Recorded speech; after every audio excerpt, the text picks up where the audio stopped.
Talking about public key cryptography and one of its famous examples, which is RSA. Um, First of all, we'll go through the outline where we will be discussing in today's lecture the crypto systems for public keys and its application and the requirements for creating a public key. And we'll look for public key from the crypto analysis point of view, and we'll handle one of its most widely used example, which is the RSA algorithm. We'll describe the algorithm and say the computational aspects and the security aspects of the RSA. So, first of all, would like to talk about some misconceptions about public key encryption. Some say that it is more secure than symmetric encryption, which is not true. Also, they say that using the public key encryption has caused the symmetric key encryption to be obsolete, and there is a feeling that there is no need for the handshaking used with the KDC or the key distribution centers used in symmetric encryption. Sorry. So, what motivated us to think of the public key crypto systems? There actually were two motivations. The first one is to how to secure the communications without the need for a KDC and without needing to trust the KDC with your key, because as we know, centralization in security is not a good thing, or in networks in general, it's not a good thing to centralize. Um, and the second motivation was the digital signature, how to verify that a message that says it's from a certain sender, that is not, it's actually from this sender, as not someone who's masked as this sender. So Diffie and Hellman from Stanford in '76 made an addressed both those problems, and uh, uh, came up with a method that was different from other crypto system or symmetric crypto systems. So what are the main components for the public key crypto system? Of course, we have the plain text and the cipher text, an encryption algorithm and the decryption algorithm. But here, instead of having one symmetric key, we have two keys. One is called the public key and the other is the private key. And we can use the public key for encryption and the private key for decryption, or the other way around, the private for encryption and the public for decryption. So these are two scenarios where we use the public key first for encryption and then the encryption with the private key. So the first scenario, we have the Bob who wants to send a message. He has a ring of keys containing the public keys for all the people in the network. If he wants to address or send a message to Alice, he uh, um, takes her public key and encrypt a message using this public key, and then he sends it to Alice, sorry, who will then use her private key to decrypt the message and take decipher this message. So, uh, will the transmitted message be hidden? No, the people in the network, they can see the message and they know Alice's public key, but they don't have her private key to decrypt the message. So this is the first scenario. The other scenario, we have something different. We have Bob encrypting a message with his private key that will then will reach Alice, who will use Bob's public key to decrypt this message. So we have two issues here. One is, can other people in the network decrypt the message? Yes, because Bob's public key is known to all of them. The other the other issue is that, what is the use of this? If everyone can decrypt it, what can be the use of something like this? Anybody know? Yes, for digital signature. This message that we is encrypted with Bob's private key, which is related somehow to his public key, as we will see later on, and can only be decrypted by his public key. So when we decrypt this message, we know that this message is really from Bob and not someone who's masking to be him. So here we see that for public key crypto system crypto system to work, it has to be computationally invisible to find the decryption key if we know only the algorithm and the encryption key. But at the same time, it should be computationally easy to decrypt and encrypt the messages, because they are done at the sender and the receiver side. And the other thing that have to be in the public key crypto system is that either of the keys can be used for encryption and the other one will be used to decryption. So we can encrypt with the private key and decrypt with the public key, or the other way around. So what would be the use of something like this? Turning back to the first example, here the sender A will send a message to the destination B. So we'll send the receiver public key and encrypt the message, which would be sent to B, who will decrypt it with his private key. From the cryptanalysis point of view, he can see the ciphered message and he knows the public key the for the destination B. But what's hidden and what he would like to find out is what would the original message would be, and what is the private key for the destination B. So the objective of something like this, or a system like this, is confidentiality or secrecy, because the cryptanalysis cannot see the message. Another application would be something like this. When we have the source, encrypt a message using his private key, and then send the message to a destination B.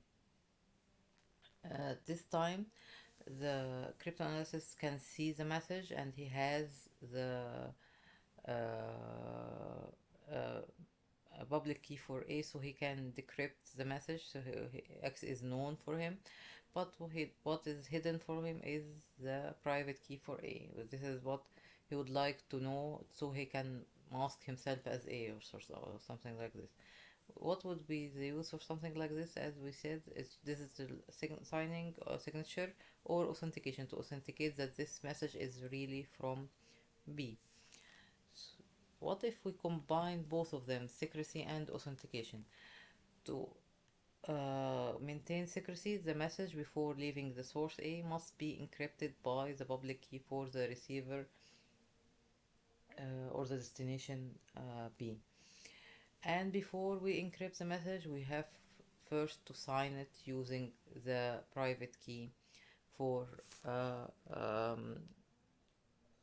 sender A. This can be used for a certain application. Can anyone guess what it is? Yes, key exchange. It can be done at the beginning, so we can exchange keys and continue to our transmission later on. So the application for public key crypto systems we have three application: encryption and decryption, which is normal one, digital signature, and the key exchange, where the two sides cooperate to exchange their session key. So some of the algorithms are separate, suitable for one or two of this application, and the RSA which we will be dealing with today, along with elliptic curve, they can be used for the three applications. So what are the requirements again for the public key? The public key, again, it should be computationally easy for part B to generate its public and private key, and for the sender to knowing the public key to encrypt the message and create the ciphertext, and for the receiver to decrypt the message using its private key and recover the message.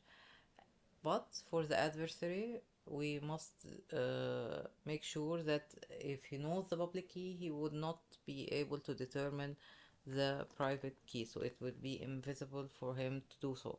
And also to make sure that if the adversary knows the public key and the ciphertext, he won't be able to recover the original message. And the last thing is, as we said before, that the two keys can be applied in array order. So to do this, we need something called a trapdoor one-way function.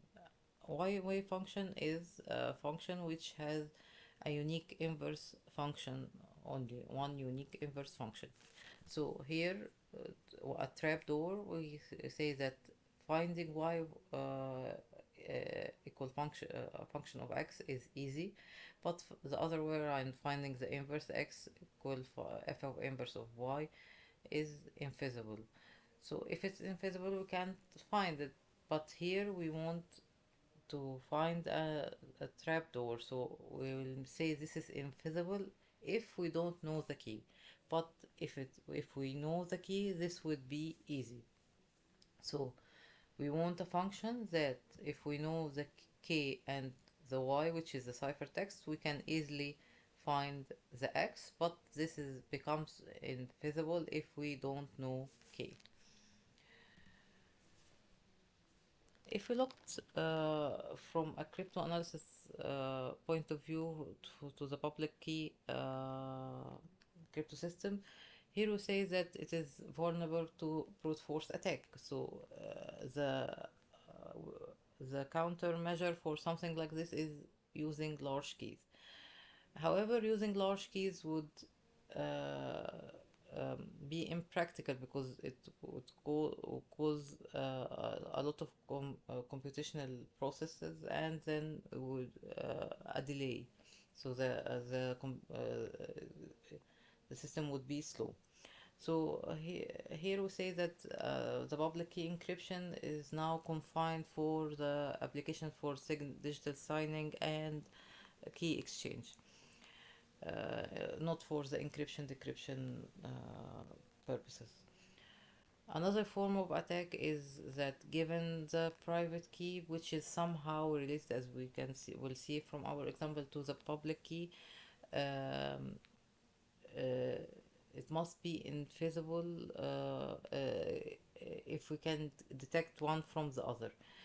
And to date, it has not been proven that this is mathematically possible, but it has not been proved the other way around, that this cannot be done. Maybe one of you can prove if it can be done or not done. The final attack here is the probable message attack, where the attacker would have information about the length of the message and the ciphertext, and then he, using a different combination for the message, he would be able to detect what is and the known public key. he would be able to detect what was the original message, and then he would know the private key. This can be defended by adding some padding or adding some random bits to the original message. Let's talk about Rivers-Scheimer-Alderman algorithm, or RSA algorithm. They done or developed this algorithm in 77, so 1 year later after the public keying was suggested by Diffie and Hellman. This is the most widely used general purpose public key encryption system. In this cipher, ciphertexts are integers between 0 and n minus 1. For some n, we will see the n or the modulus later how it is calculated. The typical n size is 1024 bits or 309 decimal digits. So, in general, RSA algorithm makes use of exponential. The plain text would be divided into blocks with length m, and then and this m must have a value less than n, which is the modulus of the system. Encryption and decryption are done by those exponential functions. So the ciphertext would be m power e mod n, and the deciphered text or the message would be we would get it back by having c power d mod n. So here we have two exponents, e and d. If we put c back as m power e, we see that here we have m e d mod n. So here we can detect that there's some kind of relation, because we want m e d mod n to be back to m. So there must be some relation or some kind of inverse relation between e and d, so we can get the original message back. Here both sender and receiver would know the value of n, and the sender would know the value of e, and the receiver would know the value of d. So e in this case would be part of our public key, so our public key would be e concatenated with n, and the private key would be d concatenated with the same n. For this algorithm to be satisfactory, here we must find the value for the two exponential e and d, and of course n. And we must make sure that med mod n, as we said, will go back to the original message m without encryption. And it should be relatively easy to calculate these values, the me mod n and cd mod n. We'll see later on that it's not that easy to calculate these values, and it should not be easy to determine d, given that you already have e and n which will be known. So what is the key setup for the RSA? Here we will generate two large primes. We say large because if we have large primes, it will be harder to later on we will discuss it, but it will be harder to factor, so let's keep this in mind. So we'll have two large primes p and q, and we'll compute the system modulus, which is p times multiplied by q, and then we'll get something called phi n, which is Euler totient, which is p minus 1 multiplied by q minus 1. Then we will select at random. Here we say at random, then later on we'll find there are some conditions for choosing this random number e, but the conditions, the first condition is that e must be between 1, of course, and less than 5n with the Euler totient, and it has to be relatively prime to this 5n. To find the decryption, we must solve this equation that e multiplied by d would be an inverse in mod phi n. So we'll see later on how this work, because this step is to will be essential in getting the message back, the original message.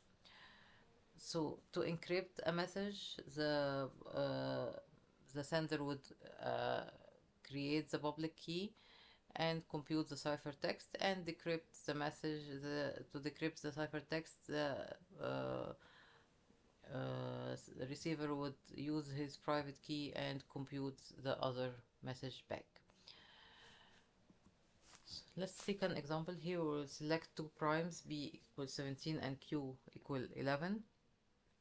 We'll compute n, which is b multiplied by q. N is 17 here and 11, so it will be 187.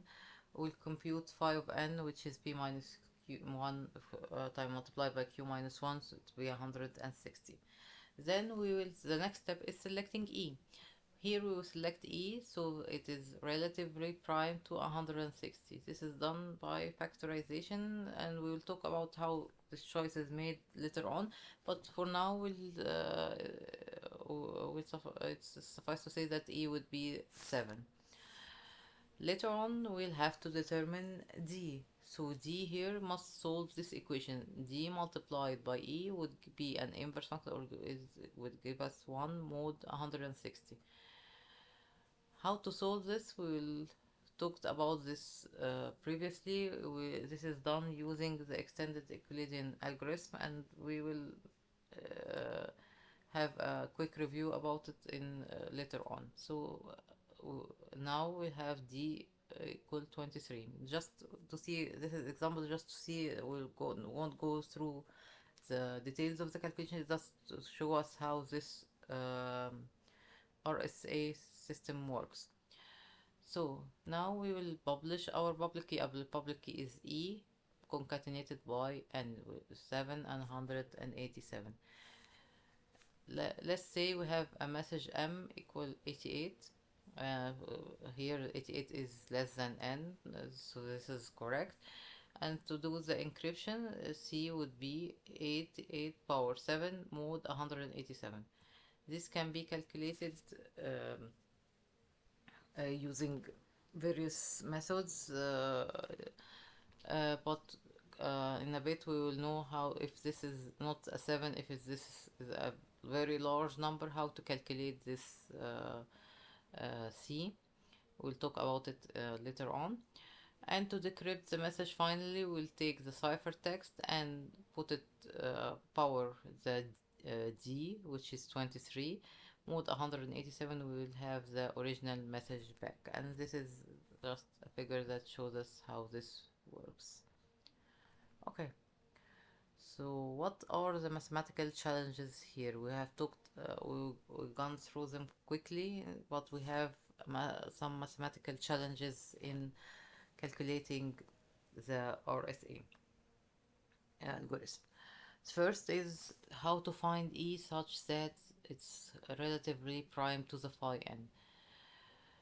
Let's take an example here. If we have n equal p and q, we have 17 and 19, so it's 323, and to calculate the phi n is 288, and we want E to be relatively prime to this. This can be done by factoring, but this is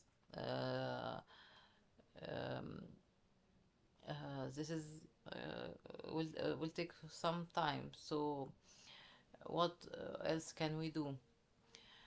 It was decided that it's easier to take E as a prime, and this prime should be in the form 2 power n plus 1. Why? We will talk about this later, but keep in mind that it is in the form that we have in the binary form. It will have 1 at the beginning and 1 at the end and 0 in between. The benefit of this will be shown later. So the only primes in this form are called Fermat primes, and they are in the form 2 power 2 k plus 1. So those are the Fermat primes that we want e to be one of them. The only known Fermat primes are these numbers, and we wanted e to be as large as possible, so this is the most commonly used number for e. It's 65,537. This is the most commonly used e in the RSA algorithm. Okay, so this is the first mathematical challenge. The second one is how to find if we have Ex equal 1 mod phi n, which here x is the unknown, or d in our case, which is the unknown, how to solve something like this. As we previously in other chapters said, this is done using the extended Euclidean algorithm. How to solve this using the extended Euclidean algorithm? We'll go through it quickly. Here we have two numbers, 288 and 95, so we'll put it in two columns like this, and we would write 288 in terms of both those numbers, and the same 95 in terms of both these numbers. The next step is dividing the 288 by 95 and finding the remainder 3. So we'll have a quotient of 3 and a remainder of 3. And the next step would, as we discussed before, is writing this remainder in terms of solving the equation in to get this 3. We'll get the 3 equal 288 minus 390 multiplied by 95. So if we do this operation on these rows, we will get those two numbers. Then we'll continue by the same method. We'll divide the 95 by 3 and write the remainder here in terms of them. Solve for the remainder, and then do the operation for these rows until we get 1 as our remainder.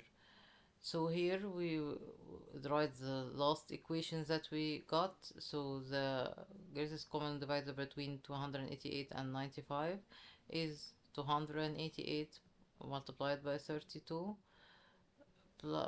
which is equal 1, plus 95 multiplied by minus 97. So the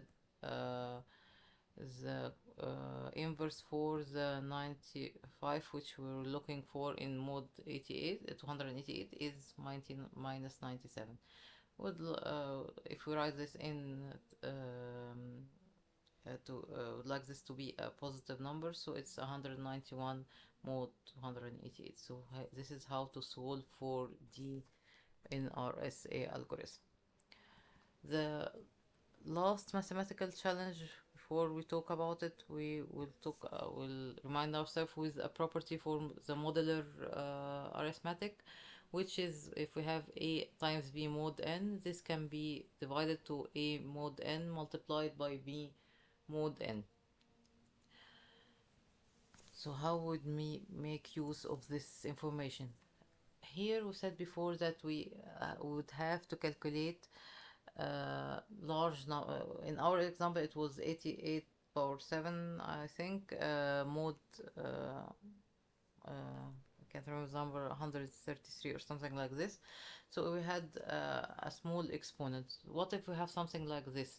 We want to calculate 86 power 95 mod 323. This is done by something called fast modular exponentiation, or the which uses the method of repeating squares. How to do this? The first step is taking this exponent or the power and to write its binary equivalent, and then write it in terms of this in base of 2. The second step is rewriting this exponent in terms of this. So have 86 power 95. This can be divided to, here it's 46. This one is not is 0, so we won't calculate it, plus 16 plus 8 plus and so on. So we can divide this to something like this in terms of the squared or terms of a base 2. So if we want to calculate 86 mod 323, it is 86. So if we want to calculate 86 squared, then now mod 323, it's easy to calculate this one also. So how to calculate 86 power 4 mod 323?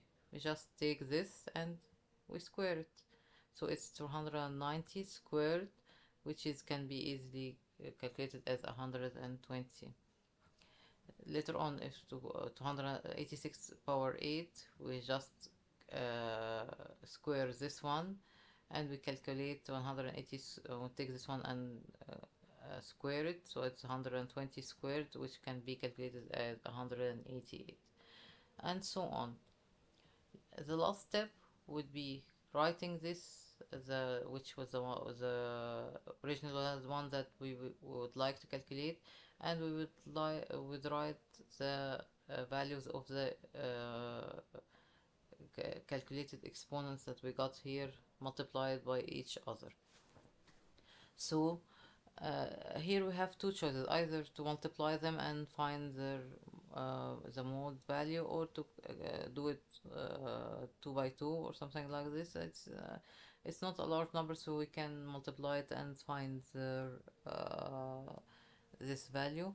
This method is called a method of repeating squares. So we can see here that if this number e, this is the exponent. If this was if only we had a 1 here and a 1 here and all of these zeros, we will end up here with how many numbers multiplied by each other? Just 2. So this would make it easier for us.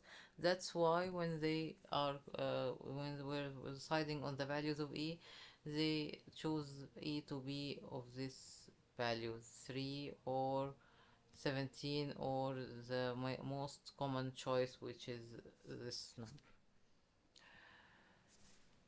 So also to do the decryption or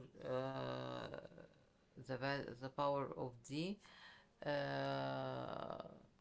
a small value of d would make us vulnerable to brute force attacks, so they can use something called the Chinese remainder theorem to speed up this exponentiation, but we won't go through its step.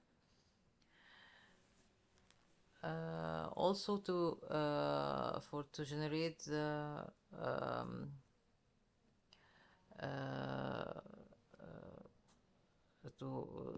the key, first we would said that we would pick P and Q at random.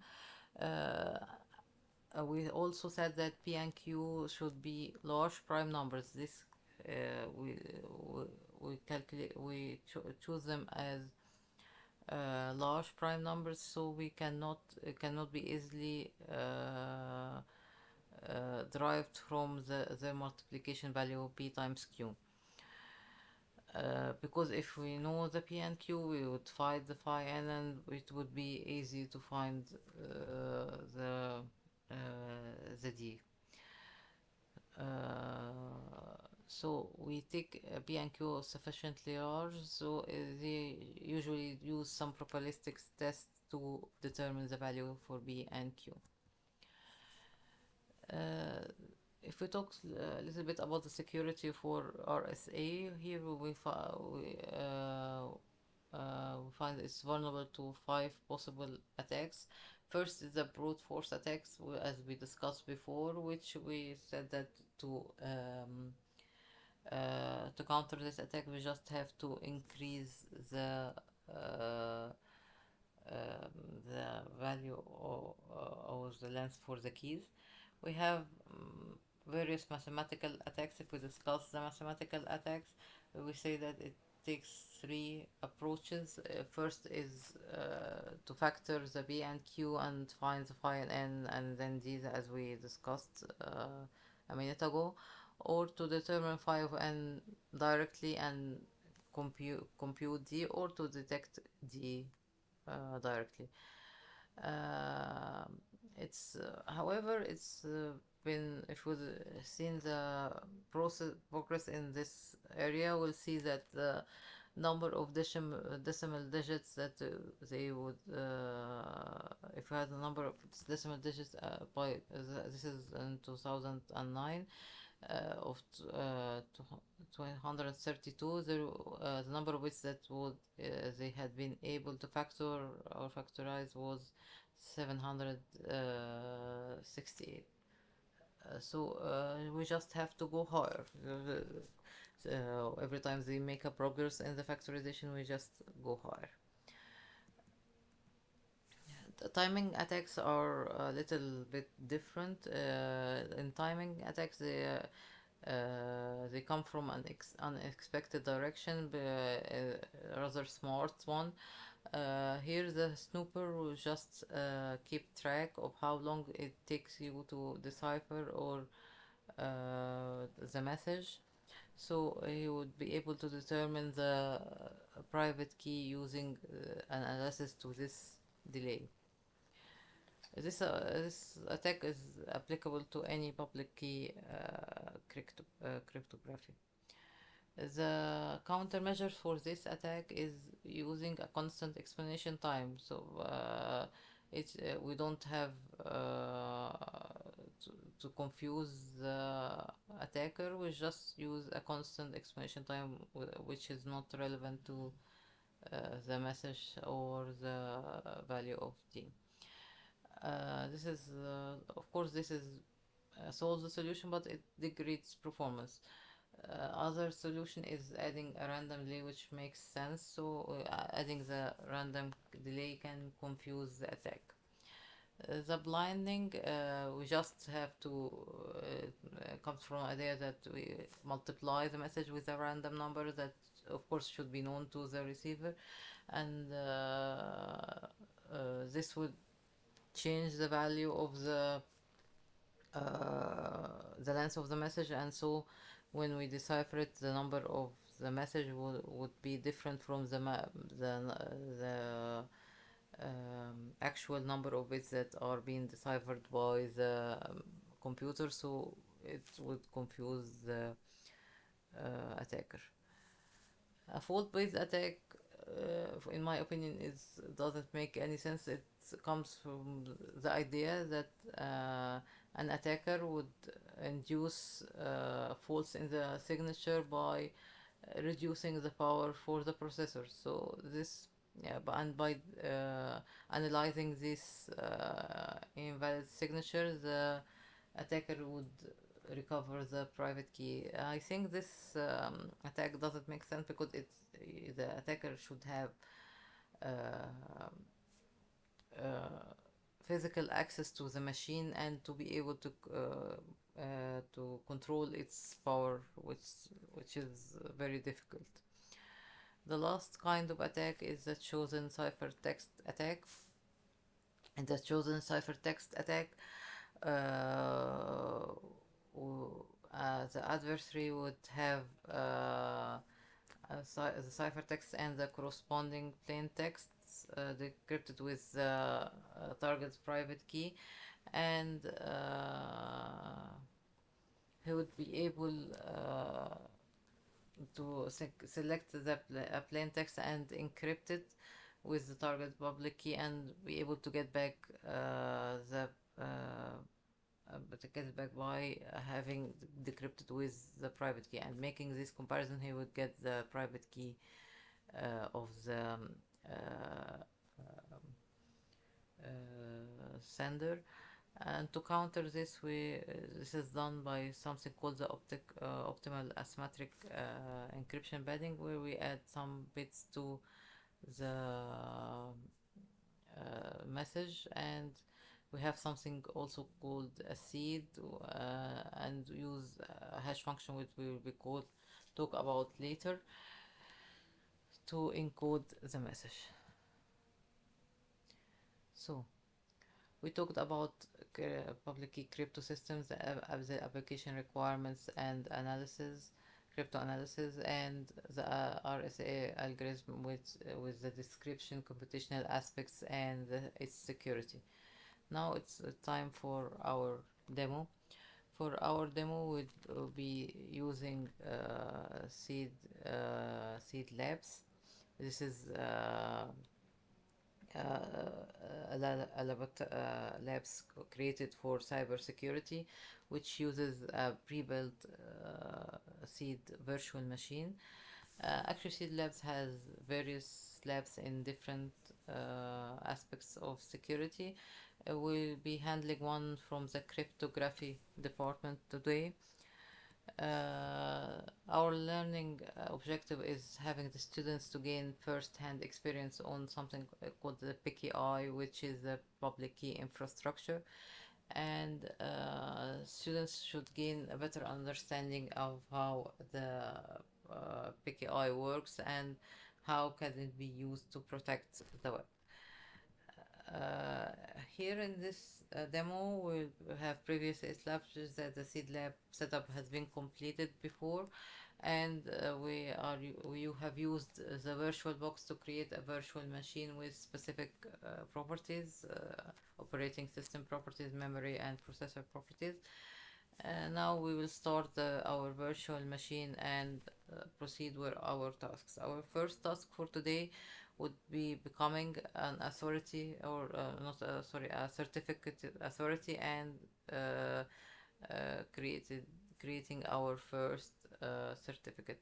So a certificate authority is the entity that is issues the digital certificate, and of course they self sign their certificate. We will become the certificate authority and then use it to issue certificate for others. um, if we try to do this online now, this is a video of the, let's see if, So here we start our. okay, we'll do this now. We'll start our virtual machine, since we're dealing with a pre-built virtual machine here using Seed Labs. Takes a while to load up.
I will log in here.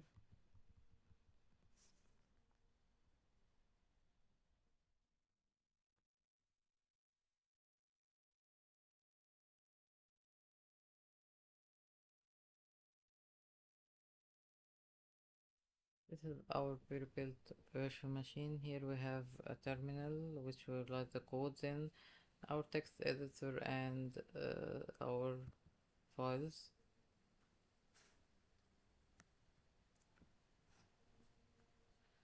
Here we wrote the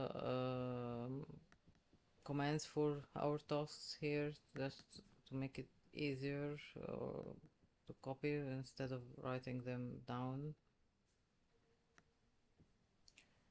So our first step would be checking our root, and then we make our directory which will put our work in, PKI. The next step in our task is going inside this directory, but first we have to copy as a OpenSSL uh,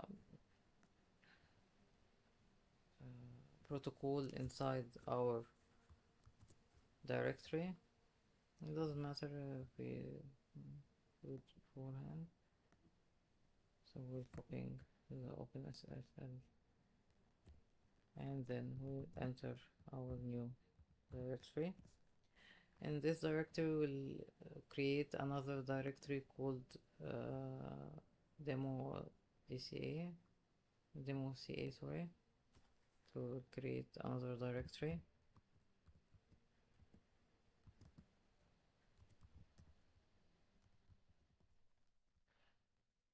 Then we list the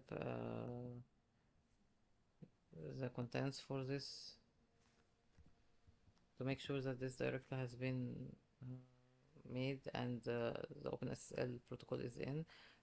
Here they are, and then we will go inside the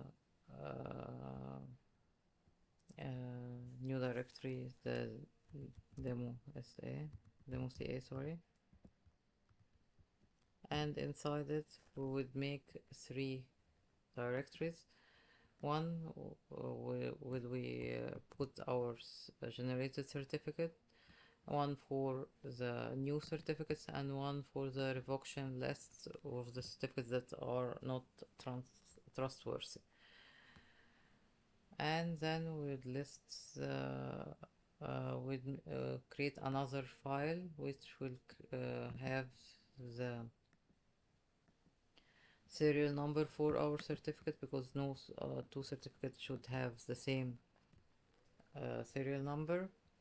And we'll create an index file. This index file would create information about the certificates and their I'm sorry, information about the certificates and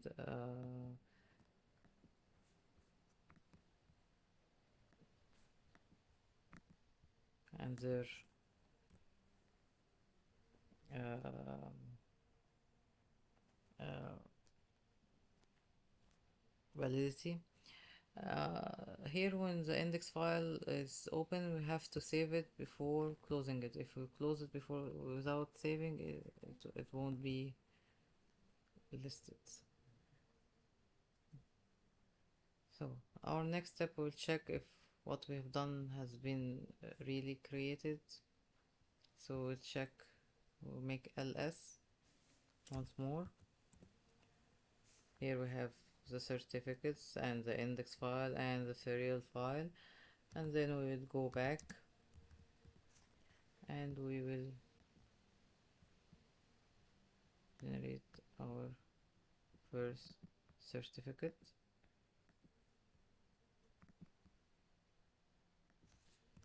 It will start asking us for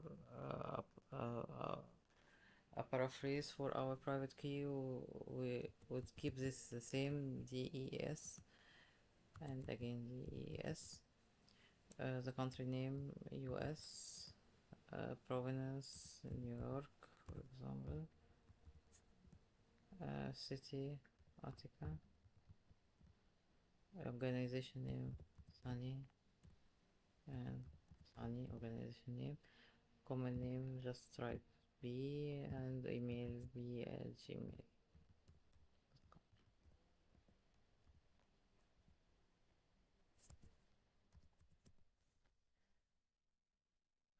Okay, so here we have become a certificate authority um, with our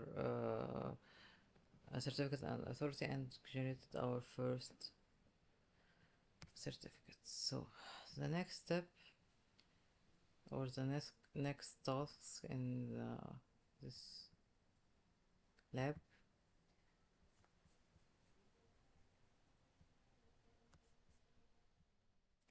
is creating a certificate for a certain domain or a certain website. So have created a certificate authority, and now we would create a signed certificate for others. So to do this, let's open the text file for this. The first step would be to create for ourselves to create our RSA or our private key. So here it is asking us for the paraphrase DES and DES. So we have we asked for creation of the RSA key or RSA algorithm for us. Now we would like to check this, see if it's really created. So asking for the paraphrase once more, and here we can see that it created the RSA private key. And if you go up, we can see that this is the E value, the most commonly used E value, and we would have the modulus n and E the exponent and the D exponent and the two prime numbers. Okay, so here we have created our private key. The next step would be asking the server or asking the certificate authority for a certificate. So it asks the certificate authority.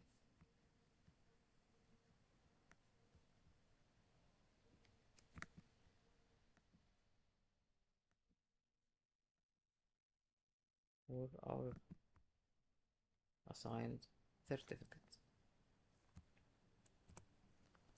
It's asking us for the paraphrase, and we will enter the same information as before.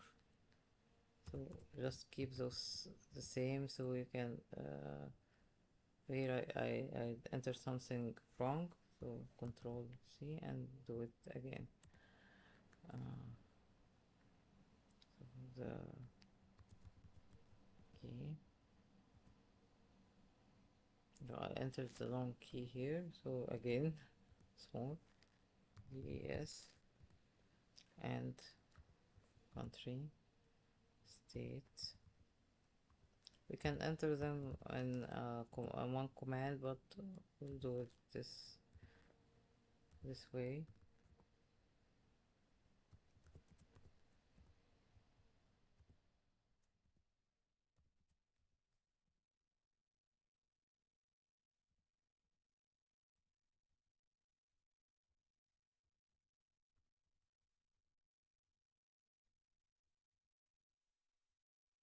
Challenge password is a password that is between you and the certificate authority. It's optional, you can write one or not.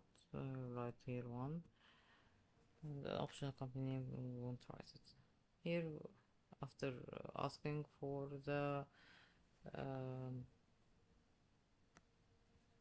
generation of the certificate, we will now generate our certificate.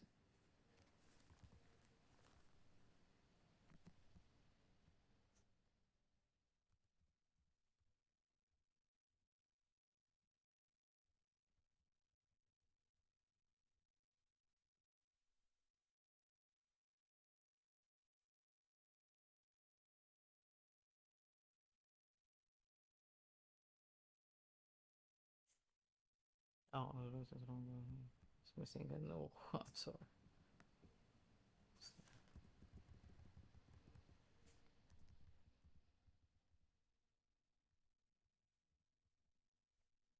It enters the passphrase here again. And here the certificate is generated. Here is the validity is for 1 year.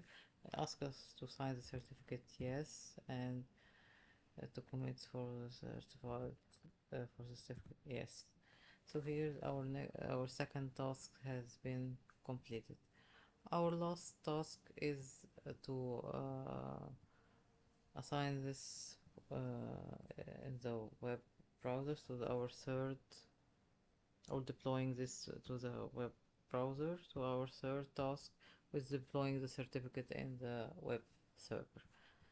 The first step is to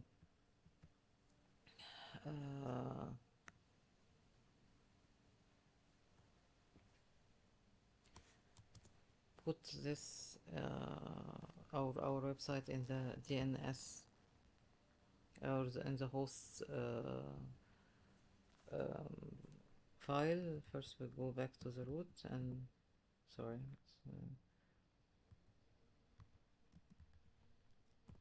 and then we get the host file and insert the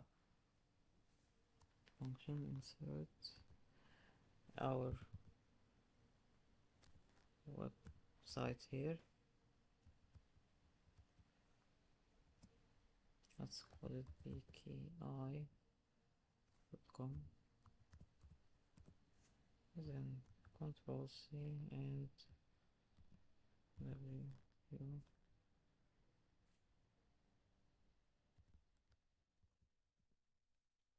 After putting this in the hosts file, the next step would be we can check this, but we won't do it. We will deploy the this in our browser.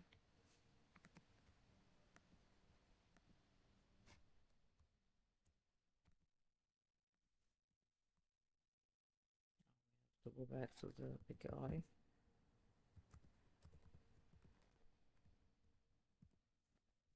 and then put them together in the same file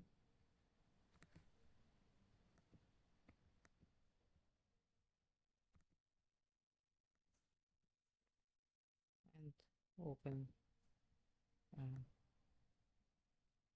Excel.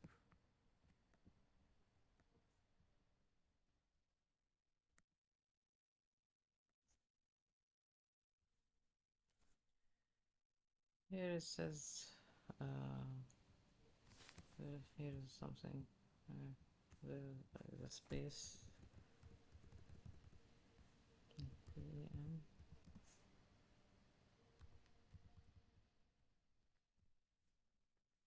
passphrase PAS and it accepted our certificate. The last step is putting this certificate in our web browser, where if we write our pki.com it will be unable to load, so our last step is deploying this in our web browser. We use Firefox and we will do this manually, so we go to private and security, certificates, view certificates, import, and go to into the PKI file and get our certificate and open and trust this certificate authority, yes, and okay.